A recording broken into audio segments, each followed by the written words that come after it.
Okay, so today we are going to look at the next subtopic 11.2, radioactive decay. Alright, what is defined as radioactive decay here adalah is defined as a phenomena in which an unstable nucleus disintegrate to acquire a more stable nucleus without absorbing any external energy. Okay, apa yang dicakap dekat sini adalah is a phenomena which an unstable nucleus disintegrate to acquire a more stable nucleus without absorbing any external energy. So apa yang jadi adalah kamu akan ada unstable nucleus and this unstable nucleus is going to disintegrate. Dia akan how do we say, macam decay lah kan, dia akan decay untuk jadi a more stable nucleus without absorbing any external energy. So contoh unstable nucleus, semalam kita dah tengok this unstable nucleus. Kita dah tengok according to the graph that we have of binding energy per nucleon versus mass number. For the nucleus yang mempunyai mass number from 200 to 240 ini is what we call the unstable nucleus. Ini adalah region of unstable nucleus dekat kita.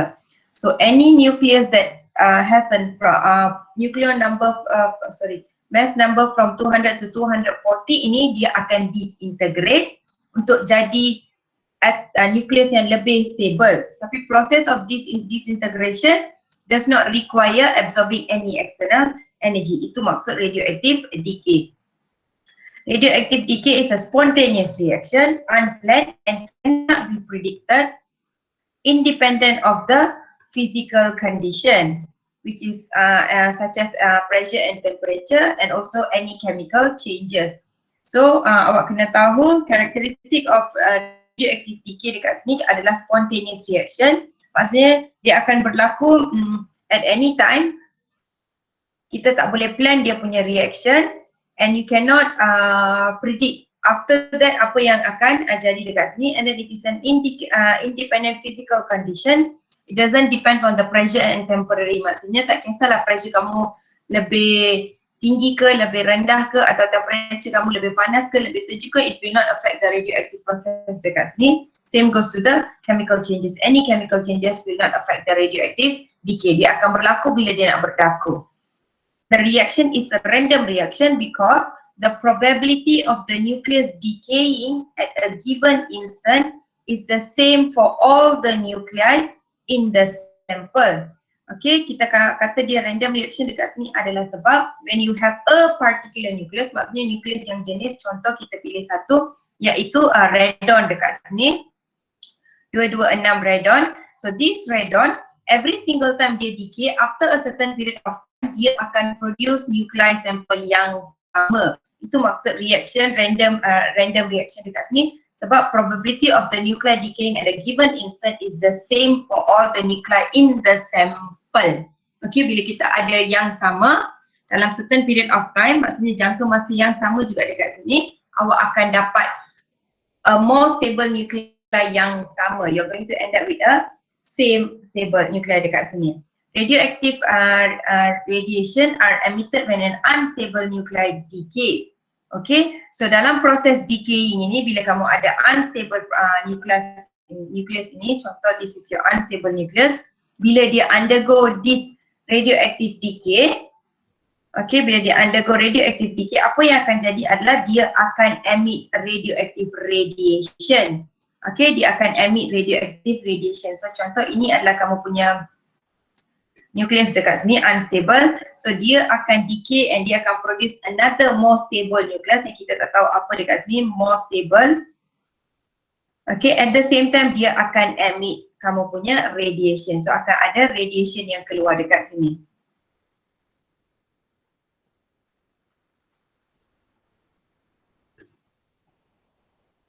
So you have plus radiation dekat sini. So dia tak keluar dia sahaja, at the same time dia akan release a type of radiation dekat sini. Okay, contoh radiation dekat sini, you have alpha particles, beta particles and also gamma ray. Okay, so you could have any of these three radiation being emitted during the radioactive decay ini.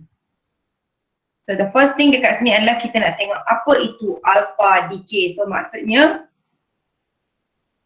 bila dia any unstable nuclei ini dia disintegrate, dia undergo decay, radioactive decay ini, dia akan emit alpha particle, alpha decay at the same time dekat sini. So kita nak tengok what is that alpha decay ini kita panggil.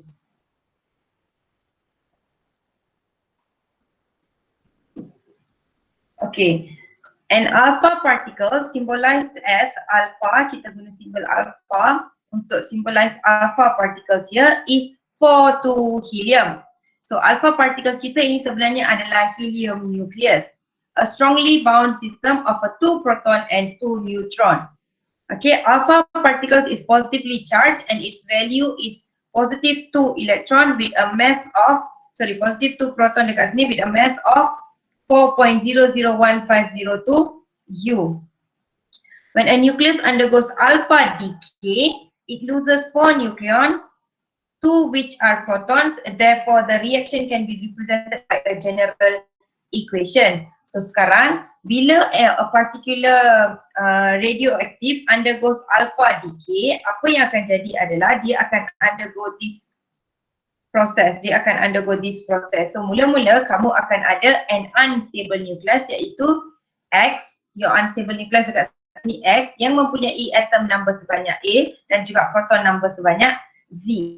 Okay, kalau dia undergo alpha decay, so kita tahu dia akan undergo radioactive decay dekat sini. Radioactive decay ada 3 kategori, iaitu alpha decay, gamma decay ataupun beta decay, depending on the radiation yang dia emit itu adalah jenis apa, alpha particles ke, beta particles ataupun gamma particles, gamma ray dekat sini. So kalau dia emit alpha particles, maksudnya dia tengah undergo alpha decay. Okay, proses ini kita panggil alpha decay sebab dia akan emit alpha particles. So dia punya unstable ini akan decay, dia akan disintegrate to produce a more stable nucleus. So apa yang kita ada dekat sini, Y ini adalah a more stable nucleus.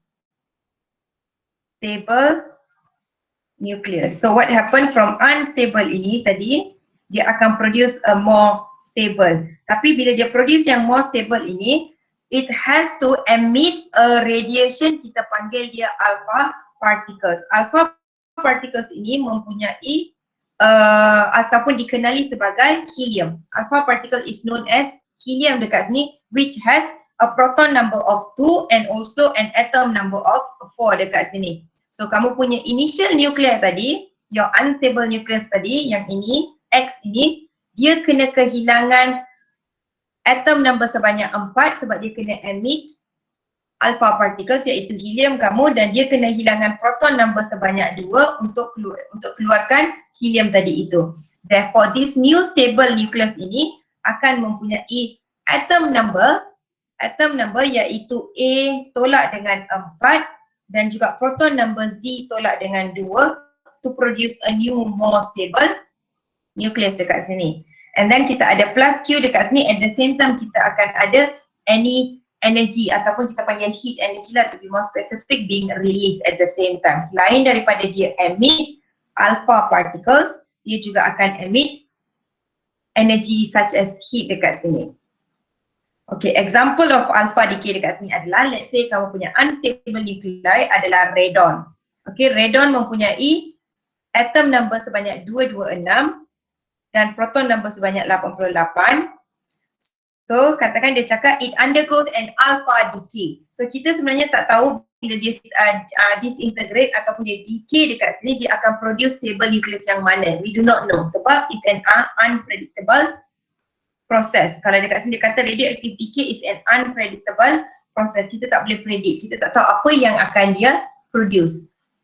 Okay, so kalau dia cakap dia undergo alpha decay, contohnya dia tengah undergo alpha decay, and you know alpha decay dia kena emit helium. So dalam proses ini dekat sini, saya tulis balik.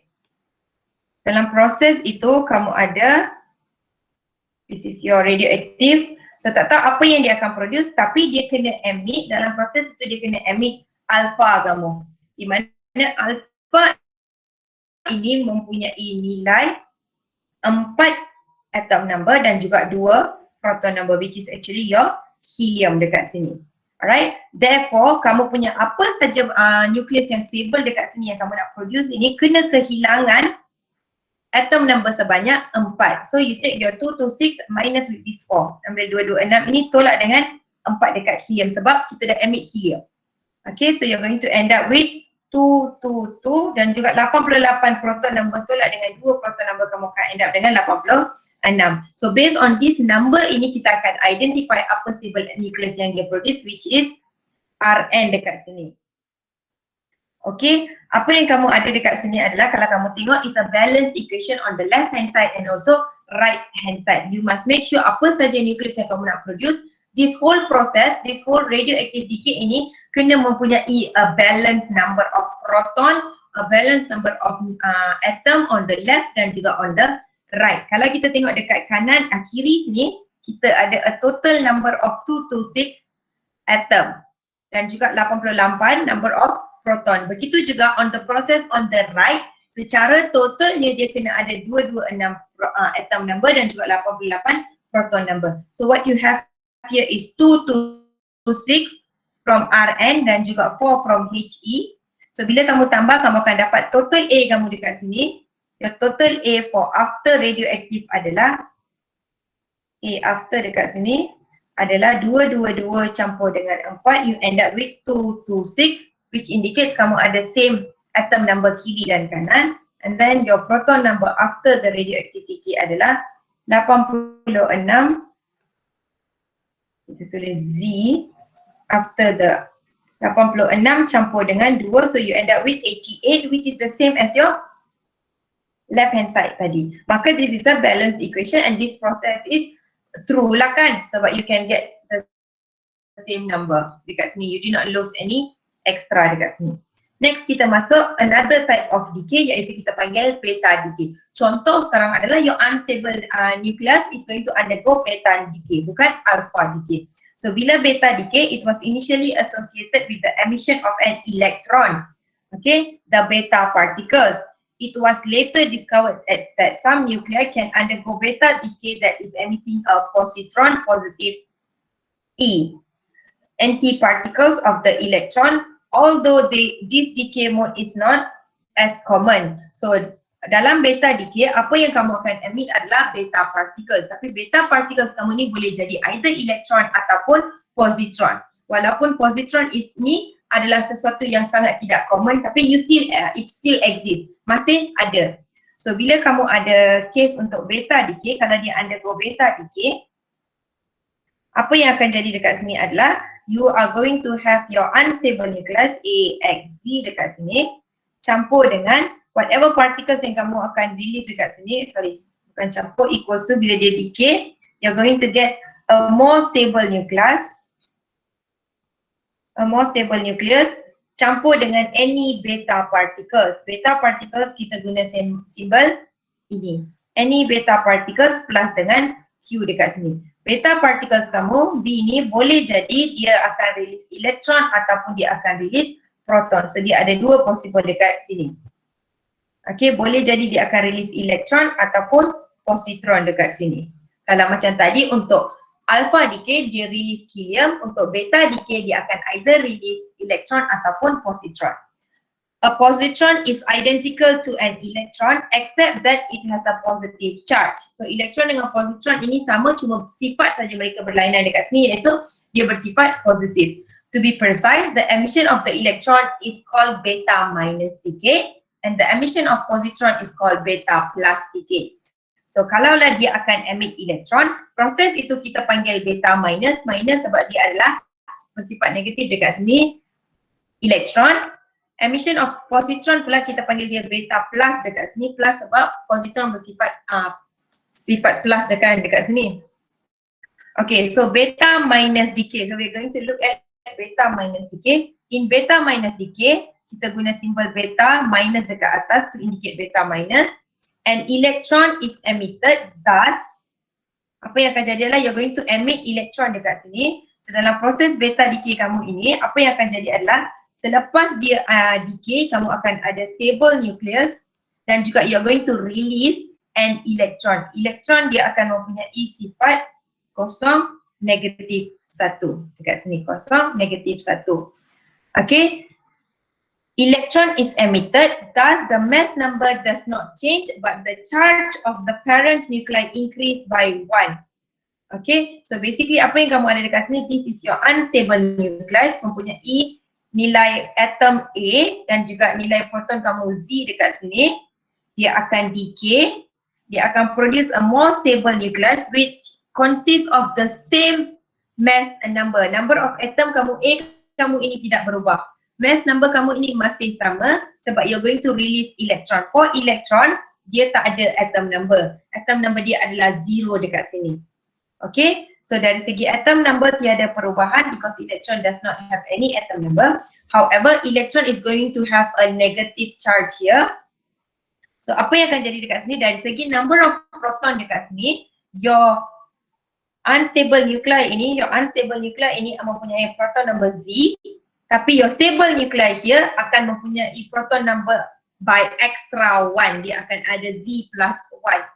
Sebab apa yang kamu release adalah electron. So you are losing 1 electron, so dia akan bersifat lebih positif dekat sini, so dia akan ada Z plus 1 compared to your unstable nucleus ini. Okay, dalam equation ini, dari segi equation ini, unstable nucleus ini kita panggil parents nucleus.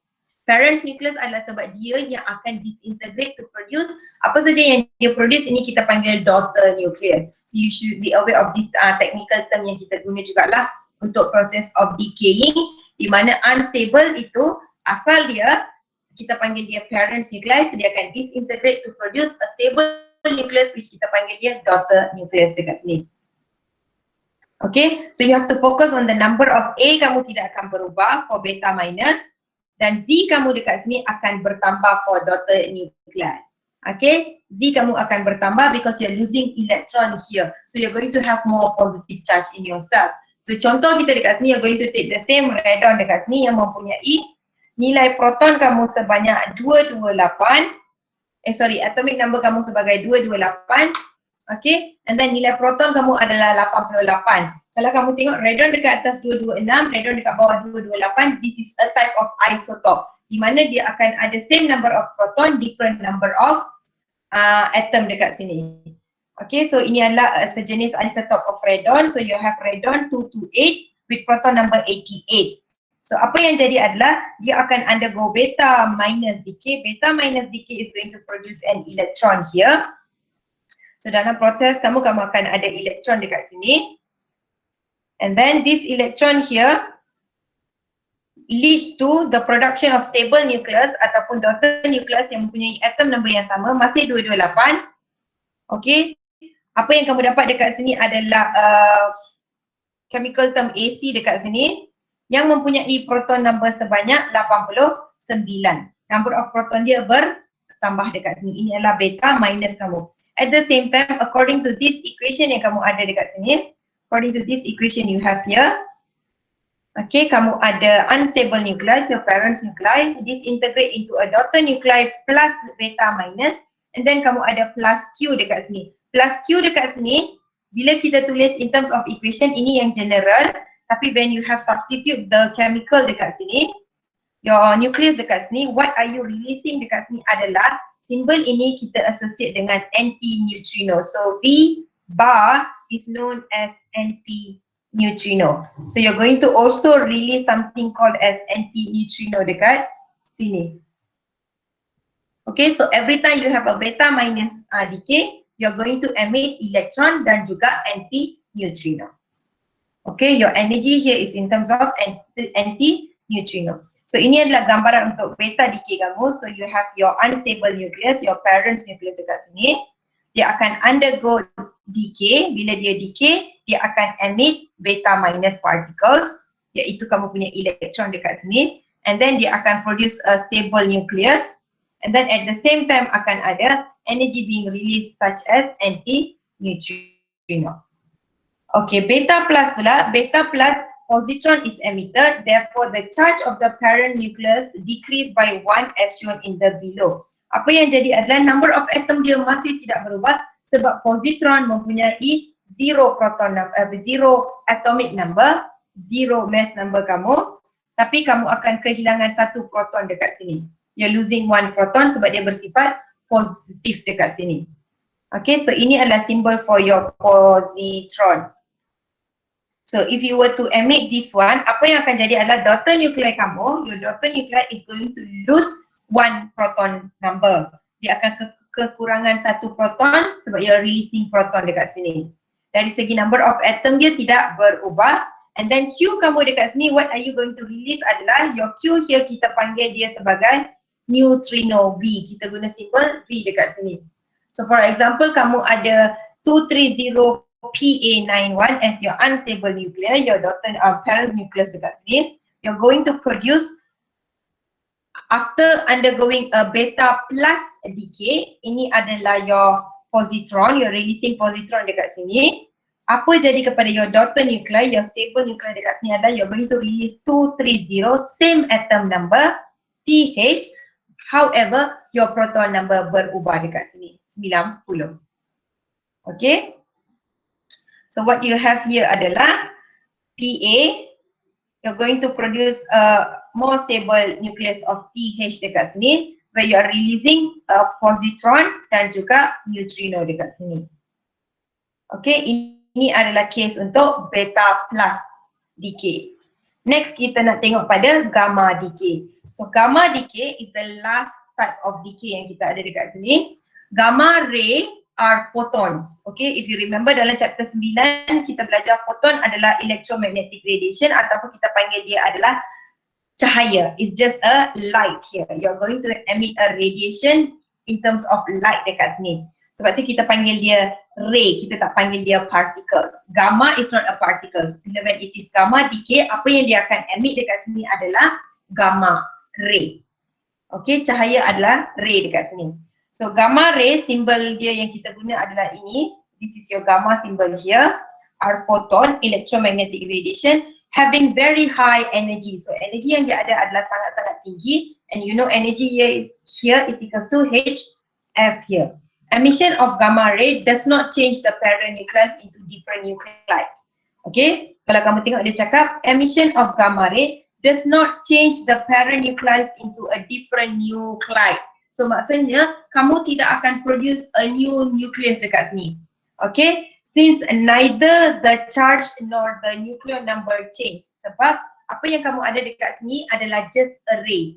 Ray dekat sini tidak akan mempunyai proton number, tidak akan mempunyai atom number. So you're not losing any atom number ataupun proton number. That is why whatever parent nuclei you had with an atom number A dan juga proton number Z, you're going to end up with daughter nuclei yang mempunyai atom number yang sama dan juga proton number yang masih sama because you're just emitting a ray dekat sini. Okay, a gamma ray photon is emitted when nucleus in the excited state make a transition to a ground state. Ini kamu belajar dalam chemistry, kamu akan ada nucleus at excited state. So bila dia jatuh ke ground state, okay, apa yang akan jadi adalah you are going to produce still the same nucleus, it's just that you are emitting your gamma ray. Dalam proses dia bergerak daripada excited state to ground state, you are emitting a gamma ray. Ini juga kita panggil sebagai gamma decay because you are changing a nucleus from excited to a ground state. Okay, so dia tetap mengubah ataupun dia tetap disintegrate cuma dari segi keadaan dia sahaja, tapi dia punya nilai apa-apa pun tidak berubah, dia masih nucleus yang sama. So you use an asterisk mark here for your excited state nucleus. Okay, ini akan indicate it has an excited state nucleus. So kita tahu bila kamu ada unstable nuclei with an excited with an asterisk mark dekat sini, kita tahu dia adalah in excited state, so dia akan undergo gamma decay. So dia akan produce a daughter nucleus yang masih sama with the same value of proton number dan juga atom number. So contoh kita ada dekat sini adalah 240Pu94 asterisk. Apa yang kamu akan produce dekat sini adalah sebab dia asterisk, kita tahu asterisk here means excited state nucleus. You're going to emit gamma ray. Therefore, your daughter nuclei dekat sini adalah masa itu 40 Pu94 at ground state. Okay. This is another important question dekat sini. Is there any difference between gamma ray and X-ray? Both are electromagnetic radiation. Photon, maksudnya you're going to have light. Kan you're using emission of light dekat sini. Though gamma ray usually have higher energy than X-ray, their range of energy overlap to some extent. The difference is not intrinsic. We use the term X-ray if the photon is produced by the electron-atom interaction, and gamma ray if the photon is produced in a nuclear process. So kalaulah kamu punya involvement of atom dekat sini adalah dari segi elektron interaction, kita panggil dia X-ray. Tapi if it's a nuclear process, maksudnya you are changing from a state to another state, ini kita panggil nuclear process, dia adalah gamma ray because you are undergoing difference in the process dekat sini daripada excited state to a ground state. Kalau X-ray dekat sini adalah you're going to have emission of electron dekat sini. Maksudnya elektron kamu akan diffract and whatsoever macam kamu belajar dalam chapter 10 itu. Okay, so this is example of your gamma ray, gamma decay dekat sini. You're going to have Pu with asterisk mark and then you're going to produce a Pu with at a ground state. What is released here adalah your gamma radiation sahaja, which is high energy electromagnetic wave. Okay, before kita masuk kepada benda lain, we're going to quickly look through at all these 3 decay yang kita belajar. So kamu ada 3 decay iaitu alpha decay. Alpha decay dia kena must emit alpha particle. Must emit alpha particle. Apa itu alpha particle? You must first understand what is your alpha particle dekat sini. Alpha particles adalah your helium 42 He. So whatever your unstable nuclei was, whatever your unstable nuclei is,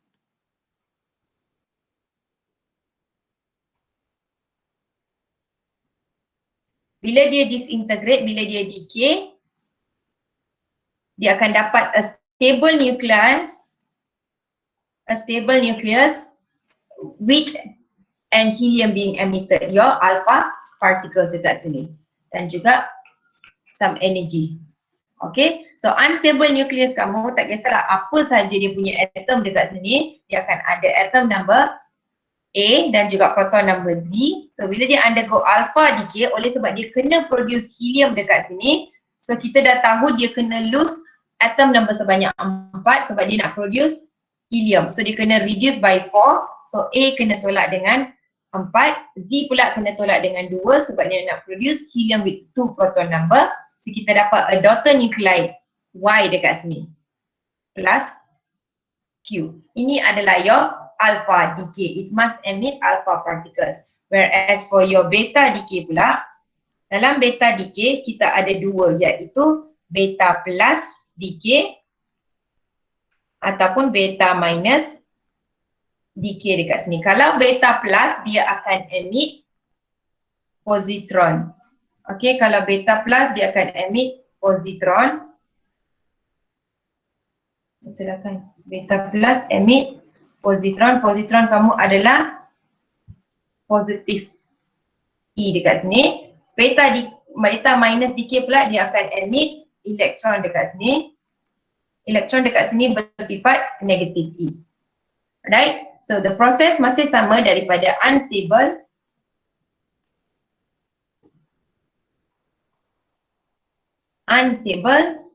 dia akan decay to produce stable nucleus. Dia akan release beta dekat sini plus Q dekat sini. Alright, so kalaulah kamu punya beta ini adalah beta plus, dia akan release Q dia adalah neutrino. Kalau beta minus dia akan release anti-neutrino. Okay, kamu boleh tengok dekat sini. Beta plus dia akan release neutrino, beta minus akan release anti-neutrino dekat sini. Alright, as we know, beta plus pula positron, so dia akan ada 0, 1, E. Kalau beta minus dia akan ada 0, negative 1, E dekat sini. Okay, so apa yang akan jadi adalah your general equation kita akan ada for beta plus A X Z,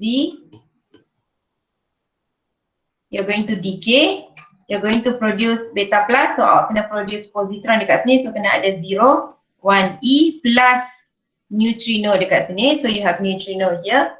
So what is your daughter nuclei dekat sini adalah number of atom tidak akan berubah. Untuk beta decay, the number of atom does not change.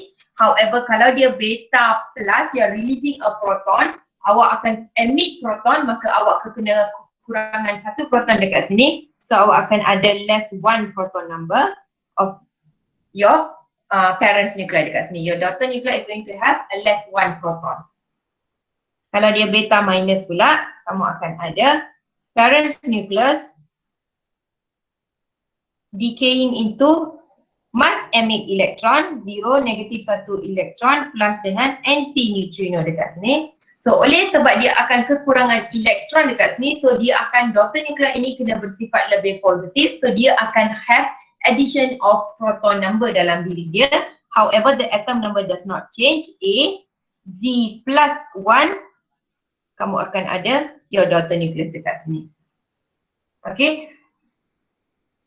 Next kita ada gamma decay. Gamma decay dekat sini adalah dia akan emit gamma ray. Okay, gamma ray is just a ray, adalah photon, high energy electromagnetic radiation. Dia tidak mempunyai any sifat dekat sini seperti particle. So it is not going to lose any number of atom ataupun any number of proton daripada the parent nuclei. It's just that the parent nuclei now are in excited state. So the parent nuclei is in excited state, so kita akan associate asterisk mark to indicate dia excited state. So bila dia excited state, dia kena release gamma ray dekat sini. Bila dia release gamma ray, what is going to happen adalah you are going to have the same daughter nuclei, cuma dalam keadaan yang lebih stable, iaitu it has a at a ground state lah, less excited dekat sini. Okay, next kita nak tengok pada decay law. Okay, law of radioactive decay states that for a radioactive source, the decay rate negative dN over dt, ini kita panggil decay rate, is directly proportional to the number of radioactive nuclei N present in the source. Okay, radioactive nuclei, number of radioactive nuclei, kita guna symbol N to associate, that is present in the source is directly proportional to the rate of decay, iaitu dN over dt, your rate of decay, sebab dia akan berkurang dekat sini, so kita ada negative sign here, is directly proportional to the N here. N adalah number of radioactive nuclei present in the source. Okay, so we change this proportionality into our equation, iaitu this proportionality adalah your decay law sebenarnya, law of radioactive decay, ataupun kita panggil decay law lah dekat sini, radioactive decay. Okay, so when you change it into equation from this law, you change to equation, kamu akan dapat radioactive decay, your decay rate here, dN over dt is equals to negative lambda n dekat sini. Okay, lambda dekat sini adalah decay constant. So your lambda here is your decay constant, bukan wavelength dia adalah decay constant. Negative sign means the number of nuclei present decreases with time. So kita tahu bila any nucleus undergo decay, apa yang akan jadi adalah the number of nucleus dalam diri dia akan semakin berkurang. Okay, after a certain period of time, dia punya number of nuclei yang present dalam satu nucleus itu akan berkurang because you are going to produce a much less daughter nucleus dekat sini. Okay, so activity, next adalah we're going to look at activity. Activity kita guna symbol A to associate activity of activity, the activity of a sample is the rate of decay negative dn over dt of a sample. So dalam radioactivity ini kita juga akan belajar activity. Activity is very similar to rate of decay. Itu bukan very similar, literally sama. Your A here is actually equals to your negative dn over dt, iaitu rate of decay itu adalah activity kamu. Okay, so kalau ditanya what is the activity of radioactive sample, sebenarnya dia tengah tanya pasal decay rate, kadar sesuatu nukleus itu berpupuskan disintegrate dekat sini. Okay, is unit is number of decay per second. So kita guna unit decay per second.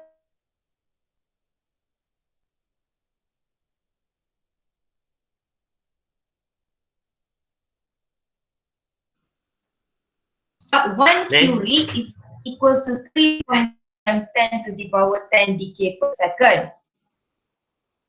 Okay, so what you have here,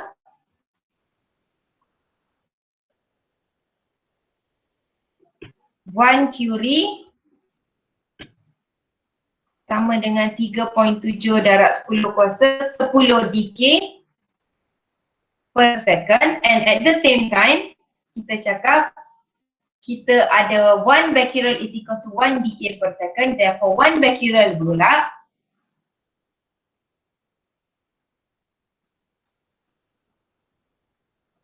sorry, 1 curie juga sama dengan 3.7 times 10 to the power 10 becquerel. Okay, sebab 1 becquerel sama dengan 1 decay per second. Okay, 1 decay per second sama dengan 1 becquerel. So bila 1 curie sama dengan 3.7 eksponen 10 decay per second, 1 curie juga sama dengan 3.7 darab 10 kuasa 10 becquerel dekat sini. So ini semua adalah unit yang kita akan guna untuk activity. Okay, untuk activity you can use all this equation, iaitu decay per second boleh, becquerel boleh, curie boleh, however becquerel is the SI unit dekat sini untuk activity. So begitu juga sebab activity sama dengan dn over dt, dn over dt adalah rate of decay, so kita boleh guna unit untuk dn over dt adalah decay per second. Okay, next kita nak tengok pada decay constant yang ada dalam equation Decay's law. Equation that we come up from Decay's law ini, dn over dt sama dengan negatif lambda n ini. Lambda ini adalah decay constant. So what is your decay constant? So from the equation of dn over dt is equals to negative lambda n, we come up with equation such as kita rearrange saja, kita jadikan lambda subjek akan sama dengan negatif dn over dt bahagi dengan n dekat sini. dn over dt adalah rate of decay, n adalah number of remaining nuclei. Maksudnya whatever nuclei that remains after the process of decay dekat sini. Therefore decay constant is defined as the probability that a radioactive nucleus will decay in 1 second. So decay constant sebenarnya adalah probability what amount of nucleus you're going to have after dia decay. So basically dia adalah how much process of decay is going to occur dekat sini. So radioactive nucleus will decay in 1 second. Unit dia adalah S negatif 1 sebab dia adalah decay in second, berapa banyak decay akan berlaku dalam 1 saat itu, maka unit dia adalah S negatif 1 here. So this is your decay constant. So next we are going to look at the derivation of the equation relating the number of nuclei dekat sini. N adalah remaining number of nuclei. So kita nak cari equation, maksudnya selain menggunakan equation dn over dt sama dengan negatif lambda n, awak boleh juga cari apa remaining number of nuclei dekat sini menggunakan equation yang kita akan derive dekat sini. Yang kamu kena tahu derivation dia. Kalau kamu tengok saya tulis LO 11.2D dekat sini, you should know the derivation. Awak kena tahu macam mana we come up to this equation ini. So starting from the equation of dn over dt is equals to negative lambda n here, kita rearrange untuk jadikan dn dia on one side, dt dia on one side as you can see. Lepas tu at t is equals to 0, at time is equals to 0, the n here is equals to n naught. Di mana n naught adalah initial number of radioactive nuclei. So pada t sama dengan kosong maksudnya proses decay ini belum berlaku. Whatever nuclei that you have is the maximum number ataupun initial number of the radioactive nuclei dekat sini, n naught. After time t, the number of radioactive nuclei present is n. So after some time dia akan decay dan daripada nilai n naught tadi dia akan berkurang menjadi n dekat sini.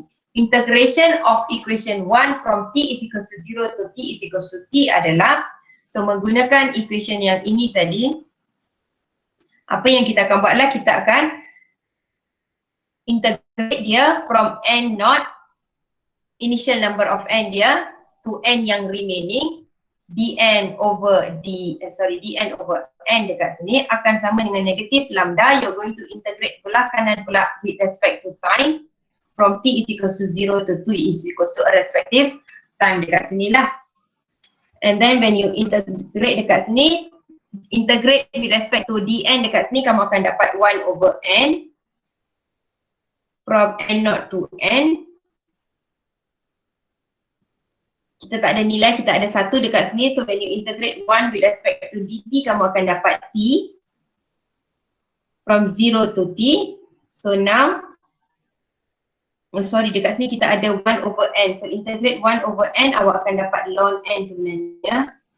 Ln n. And then you will have ln n over n naught. Okay, sebenarnya dia adalah, kalau kita kembang, dia sebenarnya ln n minus ln n naught. Bila ln minus, number dia akan, kita ada this rule dekat sini, bila ln minus, number boleh divide. So kamu akan end up dengan ln n over n naught sama dengan negatif lambda t, substitute t kosong dan juga tt, so tinggal t sahaja, t kosong jadi kosong lah kan.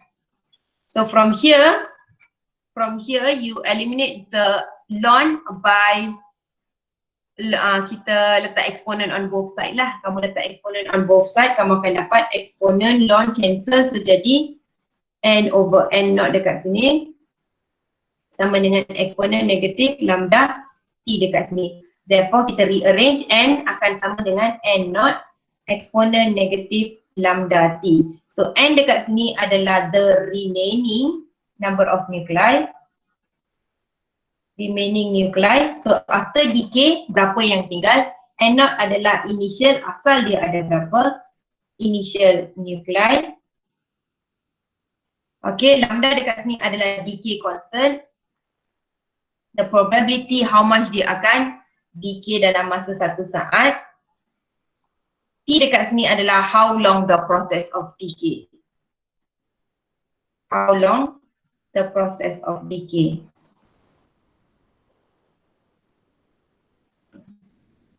Dekat sini. Okay, are we good up to this particular point? Yes, miss. Yes, miss. Okay, awak kena tahu derive derivation ini penting. Awak kena tahu derive starting from this equation sampailah ke to produce equation of number of nuclei remaining dekat sini. So from the graph of n against t, the life of an radioactive nuclei is infinite. Therefore, to talk about the life of a radioactive nuclei, we refer to its half-life. So apa yang kamu ada dekat graf sebelah sini adalah faksi n versus t kamu. You have n versus t. N adalah the number of nuclei. T adalah the process. How long does the process takes to decay? So initially kamu akan ada n naught, itu adalah initial number of nuclei. So slowly dia akan decay, maksudnya nilai nuclei kamu akan berkurang over your period of time. Okay, so kita associate kepada dia punya process of decay ni daripada initial number to half of its initial number. Okay, time dekat sini kita panggil dia sebagai half-life. Okay, the parameter T half dekat sini is the half-life of the sample. Maksud dekat sini adalah whatever nuclei you have initially, if it want to decay to half of its initial value, dia kena have half-life of it. Okay, masa yang dia ambil adalah T half-life ini. Okay, and then daripada half of your N naught, kalau dia nak disintegrate untuk another half of it, which becomes 1/4 of the initial dekat sini. Half of this one ini adalah half of the half dekat sini. So dia akan ada 2 kali half life dekat sini. So dia punya time length dekat sini, time length dia dekat sini, kita menggunakan kaedah half life untuk refer. Nanti kita akan tengok apa itu half life lah. So next we are going to derive an equation for the activity. Activity tadi A itu kita cakap sama dengan negatif dN over dt. Ini adalah activity, maksudnya the process of decay tadi. Ini kita panggil decay rate. Okay, apa yang kita nak buat adalah kita nak derive equation for activity pula. So you are going to start from the same equation, dN over dt is equals to negative lambda n. Kali ni kita tak payah integrate semua. It's just that we're going to use this relationship. We're going to use this relationship. Sorry, tak ada negatif dekat sini. Activity is known as rate of decay dN over dt. Therefore, kita akan substitute A ni ke dalam equation sini. So A akan sama dengan negatif lambda n. And tadi kita dah deduce n ini sama dengan n naught exponent negatif lambda t. Ini baru je kita derive tadi. So you're going to substitute that into your n dekat sini, iaitu n naught exponent negatif lambda t. So what you end up with adalah, apa yang kamu dapat dekat sini adalah negatif lambda n naught exponent negatif lambda t. Di mana kalau A sama dengan lambda n, negatif lambda n, if your A is equals to negatif lambda n dekat atas ini, which is due to A sama dengan dN over dt, dan dN over dt pula sama dengan negatif lambda n, so kita boleh samakan A dengan negatif lambda n lah kan. Therefore, kalaulah kita ada negatif lambda n naught, oleh sebab dia n naught, kita akan panggil dia sebagai A naught dekat sini. Okay. So bila A can equals to negatif lambda n, maka negatif lambda n naught kena sama dengan A naught dekat sini. So this whole process, activity kamu sekarang akan sama dengan A naught exponent lambda t.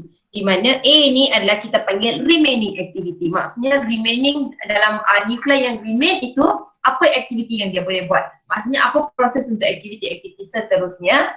A naught adalah aktiviti asal dia dekat sini. And then you have the same thing exponent, lambda adalah decay, constant t dekat sini adalah the duration of the decay process dekat sini.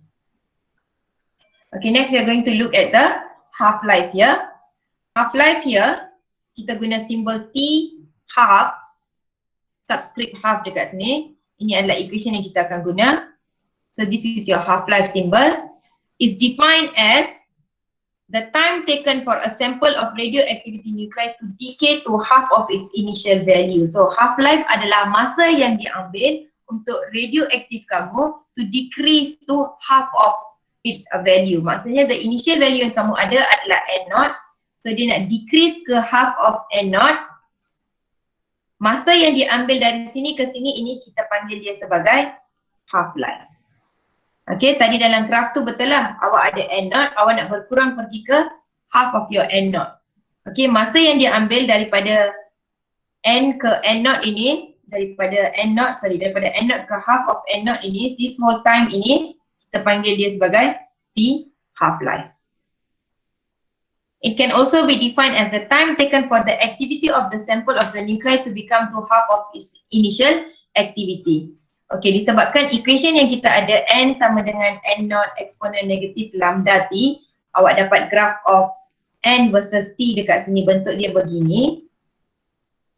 Okay, so daripada n naught ke half of n naught sini adalah your T half-life. And you have also equation for activity such as A is equals to A naught exponent negative lambda T. Dia punya equation dekat sini very similar, therefore you can also have the same graph for activity.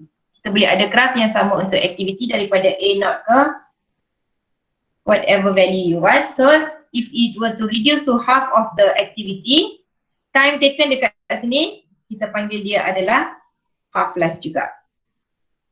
Okay, sebab tu dia kata it can also be defined as the time taken for the activity of the sample of the nuclide to become half of its initial activity. Berkurang kepada dia punya initial half of its initial activity.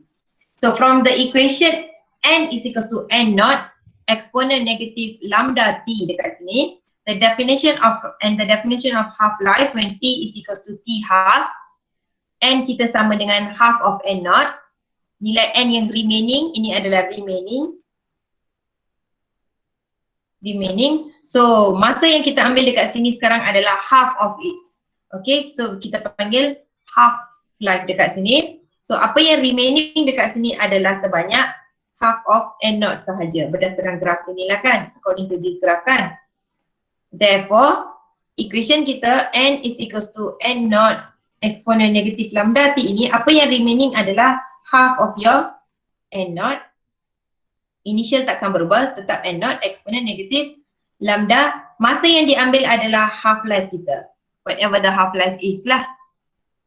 Okay, so what you can do is you can simplify, n naught boleh cancel, so tinggal half dekat sini, exponent negatif lambda t half life. Okay, so kita buat apa dekat sini adalah kita hilangkan negatif dekat sini by doing this reciprocal dekat sini. So kamu punya half ni akan jadi 2, exponent ni akan jadi positif lambda t half life.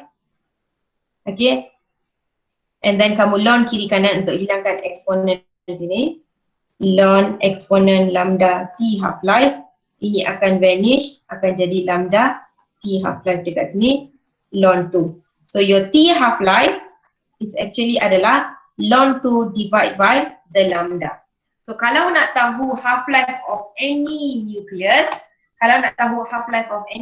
maksudnya setiap nucleus dia untuk dia decrease ke half of its value, half life dia ini bergantung kepada ln 2 divided by the decay constant dekat sini. Ln 2 adalah a constant value dekat sini. So decay constant bergantung kepada jenis nucleus.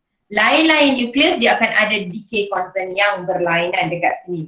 So your T half-life is inversely proportional to your decay constant. Kalaulah decay constant, probability untuk dia decay dalam masa satu saat itu besar, maka half-life dia adalah smaller. Maka half-life dia adalah smaller. So kalau dia punya probability to decay in 1 second is very very high. Saya repeat myself, is very very high. So half-life dia, time taken untuk dia reach that half-life dekat sini adalah shorter sebab mereka inversely proportional. So itu sahaja untuk kamu punya half-life dekat sini.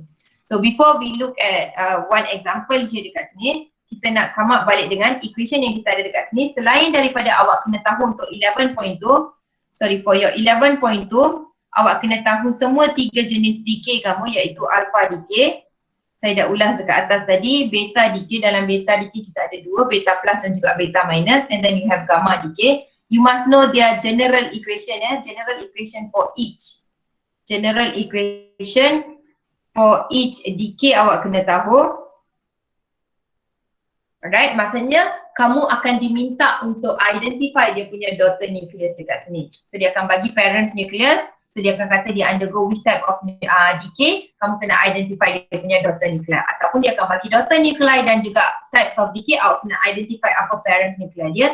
Ataupun daughter and also parent nuclei is given, you have to identify what type of decay dia undergo dekat sini. Oleh sebab itu awak kena tahu general equation kamu dekat sini.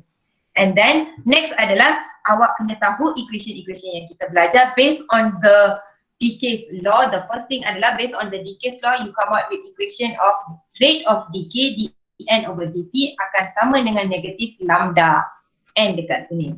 Okay, decay rate mempunyai unit decay per second. Okay, decay per second.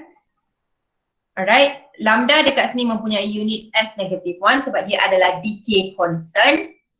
Okay, N dekat sini adalah your remaining nuclei, dia tak ada any unit lah kan, kita panggil apa-apa nuclei yang ada nucleus.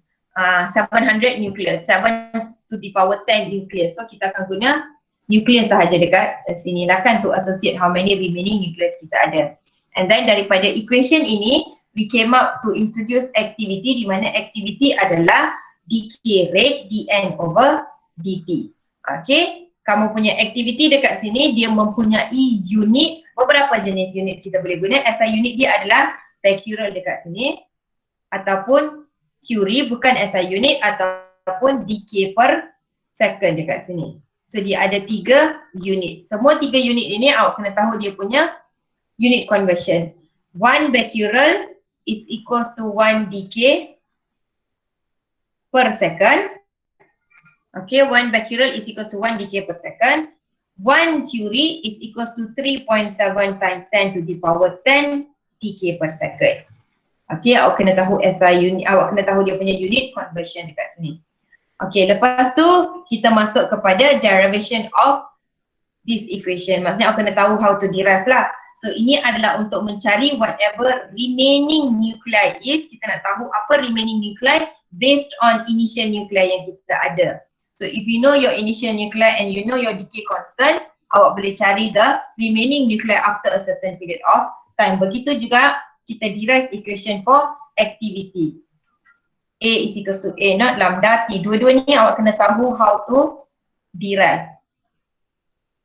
Awak kena tahu how to derive. Lepas tu kita masuk half-life dekat sini. Half-life, equation half-life adalah T half-life sama dengan ln 2 divided by lambda. Itu sahaja. Okay, this is what you need to know for your 11.2 dekat sini. So let us look at one question here. You have radioactive source contain this much gram of Pu239. If the source emit 230 alpha particles per second. So kita ada 230 alpha particles per second. Calculate the decay constant. So kita nak cari lambda dekat sini. And then next question adalah kita nak cari T half-life dekat sini. Okay, apa yang dia bagi dekat sini adalah mass dekat sini. Mass of the initial Pu239. Lepas tu dia undergo alpha decay sebab dia akan emit alpha particles. Dan dia kata dia emit 230 particles per second. So maksudnya ini adalah kamu punya apa? Remaining number of nuclei ke? Itu N naught. Ya ke N naught? dN over dt. Dia guna, kamu kena tengok unit dia. Dia kata per second. Dia release this much alpha particles per second. So ini boleh jadi aktiviti kamu ataupun dN over dt kamu. Okay, this is your dN over dt kamu dekat sini. Okay, so dia kata this is what you contains. Ini apa yang kamu ada, dia bagi dari segi gram. Okay, sepanjang yang kamu buat dekat sini, kamu tak ada pun mass. Kamu tak ada pun mass. Apa yang kamu ada adalah number of nucleus sahaja. So, bila ada mass, you have to find what is number of nucleus for this particular mass. Find number of nuclei. Find nuclei for that particular mass. So, awak ada Avogadro constant number given here. So, awak guna your chemistry knowledge here to find your N dekat sini. So cari N berapa. And then from there awak boleh cari your lambda. Bila dapat lambda boleh cari T half-life dekat sini. Okay, saya bagi clue, awak cuba buat. Nanti saya akan share jawapan dekat sini. So kita tengok another example dekat sini. Kejap saya nak tengok.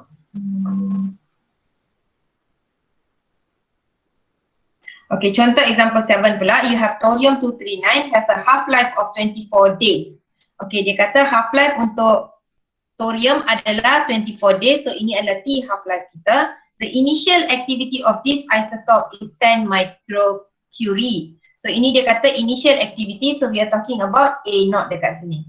10 microcurie dekat sini. Calculate the activity of the isotope after 72 days. So dia nak tahu apa aktiviti kita, A ni berapa, T kita adalah after 72 days dekat sini. Okay, so kita ada A naught, kita nak cari A, so kita guna equation A is equals to A naught exponent negatif lambda T. Okay, ini yang kita nak cari A naught diberi dalam soalan, tak ada masalah, 10 microcurie dekat sini. And then lambda kamu, you have to find what is your lambda dekat sini. Diberi T half-life, so daripada T half-life awak boleh cari your lambda tu awak boleh cari daripada T half-life. Since T half-life is given in the question. And then T duration kamu punya decay dekat sini adalah sebanyak 72 days dekat sini. Okay, so you can find your remaining activity dekat sini. And then the time taken for the activity to fall to 2.5 microcurie. Maksudnya dia dah cakap apa remaining, maksudnya apa activity kamu untuk remaining nuclei dekat sini dia dah bagi. Dia suruh cari masa. So kita akan masih menggunakan equation yang sama, cuma kali ni ada A, awak nak cari T. Okay, are we good up to this particular point? Yes, Miss. Yes, Miss. Dua orang je ke out of 64 people who are still awake? Okay, Miss. Okay, Miss. Boleh, Miss. Okay, Miss. Okay, Miss. Kena seru baru nak respon. Kalau tak nak respon, seolah-olah saya tengah bercakap dengan skrin saya ni. Okay, that's it for chapter 11. Sekarang saya nak jam berapa ni? 8.13 baru. You still have time. So saya nak kamu buat example 4 sampailah ke example 8 sini, habiskan. Okay, and then you still have Saturday, Sunday, so awak boleh buat soalan tutorial juga. So do example 4 to example 8 and then do your tutorial question. We will discuss all this during our next class next week. Kita akan bincang semua soalan example dan juga example tutorial ini. And we have officially finished our chapter 11. Okay, untuk 11.3 ni macam saya dah explain yesterday, you can read by yourself. Kalau tak baca pun no harm lah sebenarnya, sebab saya dah bagi penjelasan saya semalam dekat sini. Tapi kalau siapa yang ada minat